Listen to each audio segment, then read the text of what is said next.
अस्सलाम वालेकुम, मैं हूं फैसल तारड़। पाकिस्तान की तारीख का सबसे बड़ा वाकया जी हो चुका है और जाहिर है पूरा मुल्क अब तक जान भी चुका होगा। फील्ड मार्शल का 5 साल के लिए नोटिफिकेशन हुआ और साथ ही एयर चीफ का 2 साल के लिए नोटिफिकेशन हुआ, यानी एयर चीफ को मुसलसल चौथी बार एक्सटेंशन मिली। नोटिफिकेशन हो चुका है और नोटिफिकेशन होते ही गिरफ्तारियों का सिलसिला भी शुरू हो चुका है और एक्शन शुरू हो चुका है। मियां नवाज शरीफ साहब के अंदर जो इनकलाबी रूह आई और मियां साहब उसके बाद टिक नहीं सके। वो जैसे जेल में गए थे ना, तो प्लेटलेट्स गिर गए थे और वो टिक नहीं सके थे, चीखें निकल गई थी और फिर वो भाग गए थे। तो अब भी मियां साहब को भागना पड़ा और जितनी ताकत का इस्तेमाल करके ये नोटिफिकेशन करवाया गया, यानी अंदाजा करें ना, DGISP प्रेस कॉन्फ्रेंस रख दी और उसके बाद एक फेक नोटिफिकेशन की खबर चल गई। उसके बाद जी दौड़ें लगी, वजीर आजम हाउस से नोटिफिकेशन की समरी गई, अभी समरी शायद पहुंची भी ना हो, फौरी तौर पे खबर आ गई ईवान सदर से समरी जो है वो मंजूर भी हो गई है। मियां साहब के दोस्त मोदी साहब, जिशान नूर साहब, मियां साहब के घर भी आए, बड़ा उनका याराना है। मोदी ने क्या स्टैंड लिया जी, क्या स्टैंड लिया है। ट्रंप ने इतना बेइज्जत किया मोदी को, इतना प्रेशराइज करने की कोशिश की, लेकिन मोदी किसी प्रेशर में नहीं आया।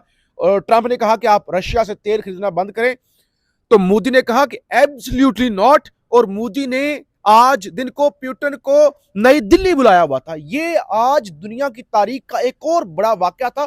पुतिन जो कभी नहीं बाहर निकले, ये जब से रशिया और यूक्रेन की जंग शुरू हुई है ना, वो एक दफा सिर्फ चाइना के दौरे पर आए, वो भी एक बड़ी कॉन्फ्रेंस थी, वरना नहीं। तो वो इंडिया के दौरे पर आकर उन्होंने पैगाम दे दिया कि भाई मोदी अमेरिका को जूते की नोक पे रखता है। और अब इधर बाबूजी बुरी तरह लेट के, एक तो जरा इस नोटिफिकेशन से जुड़ी हुई जो खबरें आपके पास हैं, जाली नोटिफिकेशन भी चला, अब गिरफ्तारियां भी शुरू हो गई हैं, इस सवाल से बात करते हैं जरा आपके पास, क्योंकि खबरें काफी हैं। तो फिर दीगर जो इसके एस्पेक्ट्स हैं इमरान खान से जुड़े हुए और दीगर चीजें, वो भी कौम के साथ रखते हैं। जी फैसल साहब, बहुत शुक्रिया। जैसे कि गुज़श्ता एक हफ्ते से एक हैजान की कैफियत पैदा हो गई थी ये नोटिफिकेशन जरूर, को सॉरी लेके। आपकी ना, ये सॉरी मैं आपको काट रहा हूँ। ओ भाई, अगर करना था नोटिफिकेशन तो फील्ड मार्शल को बेइज्जत करवाने की क्या जरूरत थी? ये तो बेइज्जत करने वाली बात है ना जी। बिल्कुल ऐसी है, देखिए ना, इतना इंपॉर्टेंट ओहदा, हाँ, इतनी बड़ी पोस्ट, हाँ, और उसको इतना आप कंट्रोवर्शियल करके हाँ, एक मजाक बना के फिर नोटिफिकेशन करें, तो इसकी हाँ, जवाब तलबी तो मेरा ख्याल है होनी चाहिए ना हुकूमत वक्त हाँ, से। हाँ, लेकिन अहम यह है कि 3-4 दिन से जिस तरीके से क्या सराइयां चल रही थी, आज भी आखिर जियो टीवी के ऊपर एक बड़ी खबर चल गई, नाज़रीन को हाँ, मालूम होगा। जी, लेकिन आप देखें कि ये अनइंटेंशनली नहीं हो सकती फैसल साहब, नो, ये मुमकिन नहीं है, क्योंकि हजार जगह पे चेकअप होता है। 4:39 पे जी, जियो टीवी ने ब्रेकिंग दी, जी, 4:40 पे जी, बीपर लिया गया। जी, एजाज सैयद साहब का जो बड़े तहकीकाती सहाफी भी हैं, जो हमेशा पिछले 2-3 साल की उनकी खबरें उठा के देखे तो मोस्टली फेक होंगी, जी, और 3:41 के ऊपर जियो ने उसी बीपर के दौरान में माजरत भी कर ली। हाँ, तो इतनी जल्दी में नोटिफिकेशन आया, इतनी जल्दी में बीपर हो गया, हाँ, इतनी जल्दी में उसके ऊपर माजरत भी होगी, तो ये एक प्री प्लान हाँ, महसूस हो रहा, बल्कि जी, जी, बाहर लगता है कि प्री प्लान था।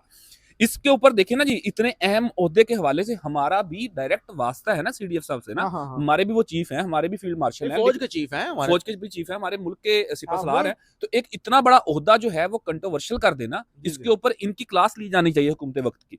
अब अहम खबर जो है वो ये है कि नहीं, क्लास छोड़े यार, अगर आप नहीं स्टैंड कर सकते थे, आप इतने जोगे नहीं। वो जो मुनीफ फारूक ने कल कहा था, वो इनकी, उसने कहा इनकी जुर्रत है, ये इतने जोगे हैं, इनकी औकात है, ये कहते हैं हम ताबेदारी कर करके थक गए हैं, तो फिर हुकूमत करके भी थके। ओ भाई, अगर आप इतने जोगे नहीं थे, आप इतने पानी में नहीं थे, इवन इमरान खान, सर इमरान खान चाहता तो वो फौज के हक में बयान देके फौज को अपने साथ, यानी एस्टैब्लिशमेंट को मिला के जेल से बाहर आ सकता था। इमरान खान ने जो बयान दिया वो बेसिकली जरदारी या नवाज शरीफ को मजबूत कर रहा था। मजबूत कर रहा था। अच्छा, हाँ, गुज़श्ता रात ना जी, सदीक जान साहब ने एक खबर दी। जी, उन्होंने कहा जी, एक बड़े अहम ज़राए से मेरी बात हुई है। उन्होंने हुकूमत वक्त को, यानी कि एस्टेब्लिशमेंट ने मौजूदा हुकूमत को आज शाम 5 बजे तक का वक्त दिया है कि ठीक है, नोटिफिकेशन कर दें, वरना फिर ऐसी की तैसी। हाँ, हाँ, और 5 बजे से पहले ही नोटिफिकेशन की खबरें चल गई थी और हाँ, नोटिफिकेशन हो चुका था। ठीक है, अच्छा, अब इंफॉर्मेशन ये है कि जो जाली नोटिफिकेशन सामने आया, हाँ, जिसने बेसिकली बेसिकली आखिर के ऊपर आके भी तस्दीक करवाई इतने बड़े ओहदे की, हाँ, उसके हवाले से खबर यह है कि जी वजारत दिफा के जो डायरेक्टर लीगल हैं,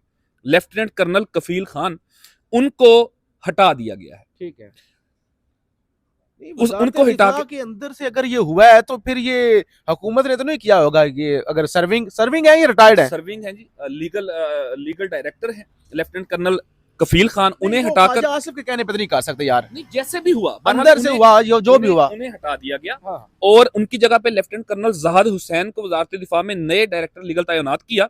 इसके अलावा एस्टेब्लिशमेंट डिवीजन ने बाकायदा नोटिफिकेशन जारी कर दिया। इतलात ये है कि आज जो जाली नोटिफिकेशन की खबर हुई उस पर प्राइम मिनिस्टर ऑफिस से भी कुछ अहम शख्सियात के खिलाफ कार्रवाई की जा रही है। ठीक है, तो ठीक। कुछ लोगों ने मिलकर एक जाली नोटिफिकेशन वाला मामला नहीं, फिर ये जियो को भेजा। अताउल्लाह तारड़ और दीगर लोग तो कहते हैं फलाना यूट्यूबर सोशल मीडिया ने शोर डाला हुआ था। अब जरा अपने बंदों को पकड़े ना जो व्लॉग कर रहे थे और देखिए ये ना, खबरें और जो सोशल मीडिया तो बात ही कर रहा था ना कि नोटिफिकेशन नहीं हो रहा, नोटिफिकेशन क्यों नहीं हो रहा, डिले क्यों किया जा रहा है, गैर हाँ। जरूरी ताखीर क्यों की जा रही है, यही बात हो रही तो थी भाई ना। करने आया तो करें, वरना लेकिन दिया तो ना करते ना। लेकिन आज तो बाकायदा पाकिस्तान के सबसे बड़े टीवी चैनल जियो टीवी चैनल ने एक जाली फेक नोटिफिकेशन चलाकर जिस तरीके से तजहीक की है इस ओहदे की, अब जरा लेना क्लास जियो टीवी की, अब लगाए ना पिका एजाज सैयद के ऊपर, मीर शकील के ऊपर करे ना केस, तो इन्हें हाँ। पता चले जी, जी। यूट्यूबर्स को या डिजिटल मीडिया के नौजवानों को जी, जो जी। बात करते हैं, जो हकायक बयान करने की कोशिश करते हैं, उनको तो ये डरा धमका के एफआईए ये वो कर लेते हैं ना। अच्छा, एक और चीज, ज़ीशान नूर साहब, ये नाजरीन देख रहे हैं,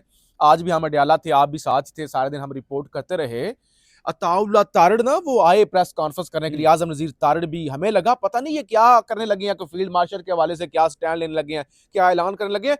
वो बड़ी बेशर्मी के साथ बैठ के, अब मैं देखता हूँ, अब मैं देखता हूँ इमरान खान की बहन मुलाकात कैसे करती है। ओ बेशर्मो, शर्म से डूब मरो। मेरी बरादरी से इनका ताल्लुक है जी, जट हैं, जमींदार है, बेसिकली हमारे इलाके से ये ताल्लुक भी है।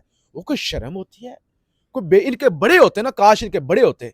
हमारे घरों में भी जो बड़े होते हैं ना, खवातीन के वाले से बात करें, सर वो उल्टा लटका लेते हैं, बेशक दुश्मन की किसी खातून की बात करें, बेशर्मी के साथ बैठ के कह रहे थे देखते हैं डॉक्टर उज़मा भी अब कैसे मुलाकात करती है। ओ बेशर्मो, स्टैंड तुम नहीं ले सके, नोटिफिकेशन अगर इतने जोगे नहीं थे तो रोकते ही ना, पहले ही तो कहते कि अब्बा जी आप जो हुक्म करें। आप लेट गए हो और सारा गुस्सा डॉक्टर उज़मा पे निकाल रहे थे। अच्छा, इसमें बता भी दे नाज़रीन को ना, बता नाज़रीन को ये दें कि वो है ना कि पहुंची वहीं पे खाक जहां का खमीर था। हाँ। ये बेसिकली कोई कैदी है अगर जेल के अंदर, वो सियासी बात नहीं करेगा। ये कानून बनाया था जनरल जियाउल हक ने। हाँ। ये कानून जनरल जियाउल हक ने बनाया था जो एक डिक्टेटर था। उसके बाद फिर हुआ ये कि अभी चंद महीने पहले इस्लामाबाद हाई कोर्ट के बड़े मोअज़्ज़ज़ जज सरदार इजाज इसहाक खान ने इस रूल को खत्म किया और उन्होंने कहा कि अगर साबिक वज़ीर-ए-आज़म जेल के अंदर कैद है तो वो अपनी पार्टी के लोगों के साथ सियासी बात ही करेगा ना, और क्या वो वहां पर करेगा? छलियों के रेट तो नहीं पूछेगा उनके साथ। हाँ। तो उन्होंने ये रूल खत्म किया। दोबारा फिर इन्होंने क्या किया कि डोगर साहब का एक बेंच बिठा के इन्होंने वो रूल दोबारा पुराना ही इंप्लीमेंट कर दिया, यानी कि वही जो इनका बानी सियासी बानी बाप था जियाउल हक, उसी के रूल को इन्होंने दोबारा इंप्लीमेंट किया। और आज जिस तरीके से अता तारड़ साहब और आजम नजीर तारड़ साहब एक इंफॉर्मेशन मिनिस्टर हैं, दूसरे लॉ मिनिस्टर हैं, जिस तरीके से सीना चौड़ा करके वो ये बात कर रहे थे कि अज़मा खान की भी मुलाकात नहीं होगी, सुहेल अफरीदी की भी मुलाकात नहीं होगी, ऐसी की तैसी अब किसी की मुलाकात नहीं होगी, तो इतने खुदाई दावे मेरा ख्याल है फैसल साहब नहीं करने चाहिए।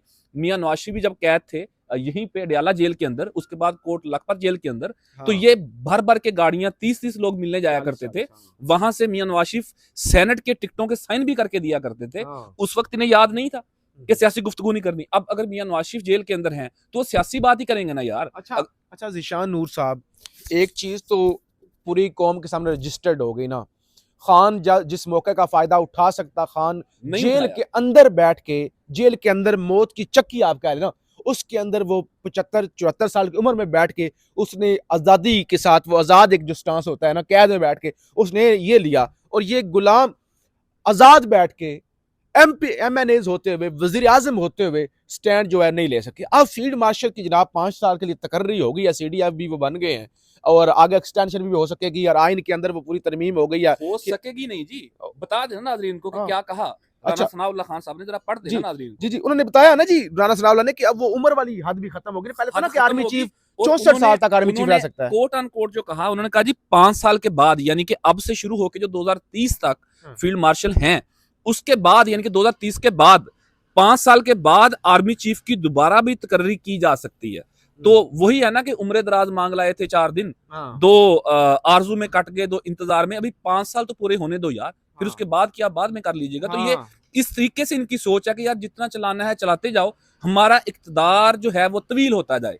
हमारा आखिरी दौर इक़्तिदार चल रहा है बुनियादी तौर के ऊपर, इसको जितना हम खींच के लंबा कर सकते हैं इसको कर लिया जाए। अच्छा, एक और आखिर में, क्योंकि देखिए ना, बेसिकली खबर तो यही है ना कि नोटिफिकेशन बिल आखिर हो गया। तो इसका मतलब ये है, अगर फील्ड मार्शल की, क्योंकि आर्मी चीफ्स का एक और मामला होता है, जैसे बाजवा साहब नून लीग के साथ भी थे और फिर उधर से पीटीआई के साथ भी गए, पीटीआई से फिर नून लीग के साथ दोबारा गए, लेकिन जनरल साहब का जरा मामला डिफरेंट है। इसके बारे में कहा जाता है कि ये इमरान खान के हवाले से जरा वो पर्सनल इनके मामला आते हैं। तो इसका मतलब ये है कि नून लीग को फारिग करके कुछ और जो भी जुगाड़ कर लगा के जैसा तैसा करके पीपल्स पार्टी कभी कोई और कभी कोई और, तो पीटीआई की तो सिस्टम के अंदर कोई सपोर्ट नहीं है अगले 5 साल या उससे आगे भी अगर एक्सटेंशन मिलती है अगले 5 साल, तो पीटीआई के पास अब क्या रास्ता बचा हुआ है? देखिए रास्ता फैसल साहब, हमेशा वक्त एक सा नहीं रहता, एक सा वक्त हमेशा नहीं रहता। आप देखेंगे जो गिरें इन्होंने हाथों से लगाई है ना, वो इन्हें दांतों से खोलनी पड़ेंगी। ये अगले 6 महीने, 4 महीने, 8 महीने के बाद आपको रोते पिट स्यापा करते हुए दिखाई देंगे कि हमने 26th अमेंडमेंट भी गलत की थी, हमने 27th अमेंडमेंट भी गलत की थी, हमने ये तमाम ओहदे, नोटिफिकेशंस, ये तमाम तकर्रियां हमने गलत की थी। यही हुकूमत वक्त पाकिस्तान पीपल्स पार्टी नून लीग आपको अगले 6 महीने के अंदर अंदर रोते, वैन डालते, पिट स्यापा करते हुए ना दिखाई दे, तो आप बात कीजिएगा। तारीख इस बात की गवाह है ना, तारीख इस बात की गवाह है कि हमेशा वक्त एक सा नहीं रहा, पानी का बहाव एक सा नहीं रहा, हालात तब्दील होंगे, ये बात आप तय कीजिएगा। आपने जो बात की ना अभी, आप नाज़रीन को जरा ये बताएं कि जो मंगल के दिन इमरान खान का बयान आया डियाला से, बड़ा सख्त बयान आया और गुज़श्ता 2 साल का सख्त तरीन बयान उन्होंने दिया। उन दिनों बुनियादी तौर के ऊपर ये र्यूमर्स चल रहे थे कि शायद जो मिलिट्री एस्टेब्लिशमेंट है और जो सिविलियन गवर्नमेंट है इनके दरमियान कोई दरार है, ये बातें चल रही थी। तो ऐसे मौके के ऊपर तो जो सियासी हरीफ होता है वो छक्का मारने की कोशिश करता है ना कि मैं जरा लाइन सेट कर लूं, जो पाकिस्तान में एक रिवाज है, फायदा उठाओ लड़ाई का। तो अगर उस मौके के ऊपर इमरान खान ने 2 साल का सख्त तरीन बयान दे दिया, तो आप सोचे ना कि उसके जहन में कुछ चल रहा होगा ना, उसको कुछ नजर आ रहा होगा कि यार जहां 2-2.5 साल गुजर गए ना, तो चीजें खुद ब खुद रिवर्स होंगी, साइकिल चलेगा, तो चीजें करवट लेंगी और मामला चेंज। ज़ीशान नूर साहब, बहुत सारी चीजें हैं, इस पे डिस्कशन होती रहेगी और फर्दर बात करते रहेंगे। जाहिर है ये एक लंबा टॉपिक है, इसके कई एस्पेक्ट्स हैं, लेकिन एक चीज तो है, एस्टैब्लिशमेंट ताल्लुक रखने वाले जितने भी सहाफ़ी आप कह रहे हैं, सो कॉल्ड सहाफ़िया, वो इवन SIFC के जर्नैल, वो भी कह रहे थे मैशत डूब गई, इन्वेस्टमेंट नहीं आ रही, हुकूमत नाकाम हो गई। और आज फील्ड मार्शल का नोटिफिकेशन हुआ, ऐवान सदर में उनकी गैर रस्मी सहाफ़ी से गुफ्तगू हुई, उन्होंने कहा भाई अब सब कुछ ठीक हो गया, अब ऊंची उड़ान होगी। यानी जब दिल करता है ऊंची उड़ान की तरफ मामला चला जाता है, जब दिल करता है मैशत चली नहीं, इन्वेस्टमेंट आई नहीं, तबाही होगी। बहरहाल हम रिपोर्ट करते रहेंगे, हम एजाज सैयद वाला मामला नहीं करेंगे। पाकिस्तान जिंदाबाद।